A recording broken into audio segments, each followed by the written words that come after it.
holding, do ponto de vista de planejamento sucessório, quais são os grandes, as grandes conquistas e os grandes benefícios dela? A primeira é, a partir do momento que você utiliza a holding como esse instrumento de planejamento sucessório, você pode promover o esvaziamento desse inventário. Exatamente se os pais resolverem fazer a divisão em vida ainda do patrimônio. Mas essa divisão em vida, ela não precisa vir desacompanhada do abrir mão do patrimônio, porque existem ferramentas jurídicas que a gente pode utilizar para dar controle dos pais sobre esse patrimônio. É muito difícil abrir mão do patrimônio, abrir mão do poder, abrir mão do controle. Mas os pais, e assim, essa é sempre a minha recomendação, eles precisam ter em mente que em algum momento eles precisam fazer essa passagem. Porque muitas vezes, quando a gente cria uma holding, utilizando todos esses instrumentos jurídicos para dar esse controle aos pais, a gente amarra tanto a empresa que em um segundo momento isso é prejudicial. Então, naquele primeiro momento onde a holding é constituída, os pais querem isso porque eles querem a sensação do controle. Mas, em um segundo momento, isso pode ser prejudicial. E uma coisa que eu vejo claramente lidando com empresas familiares é que, à medida que a família cresce em complexidade, a gente precisa simplificar o processo de tomada de decisão. Porque, senão, a gente amarra o negócio e a gente inviabiliza. Então, eu acho que essa é uma das principais dificuldades que as empresas enfrentam. Fazer esse balanceamento entre manter o controle e ceder o controle, ceder o poder para as próximas gerações. Uma outra grande questão da holding como um instrumento de planejamento sucessório é a economia tributária.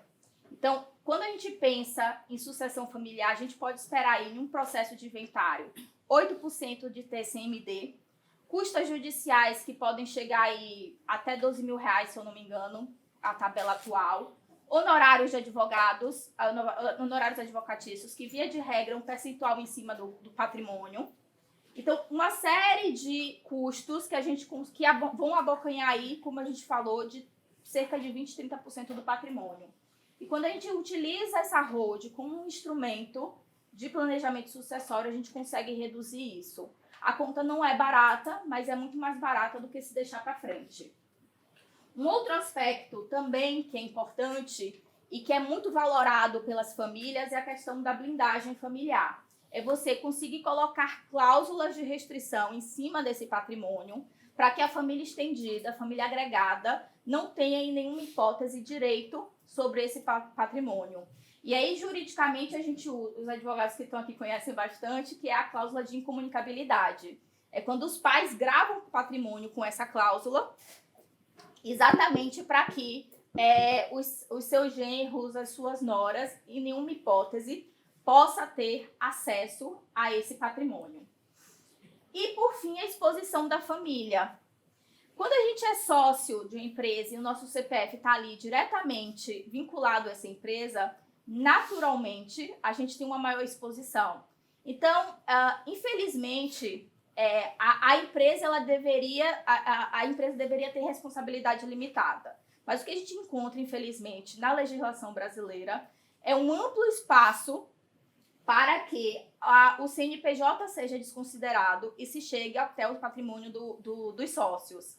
Então, nesse patrimônio, nessa desconsideração da pessoa jurídica, a gente pode ter aí a constrição do patrimônio dos sócios. E a holding, ela cria um certo distanciamento para dar mais segurança, menor exposição do patrimônio, menor exposição também do nome da família. Eu tenho clientes, por exemplo, que me procuraram para fazer a holding e a principal motivação deles era exatamente isso. Tipo assim, eu tô cansado de meu nome estar na mídia toda hora.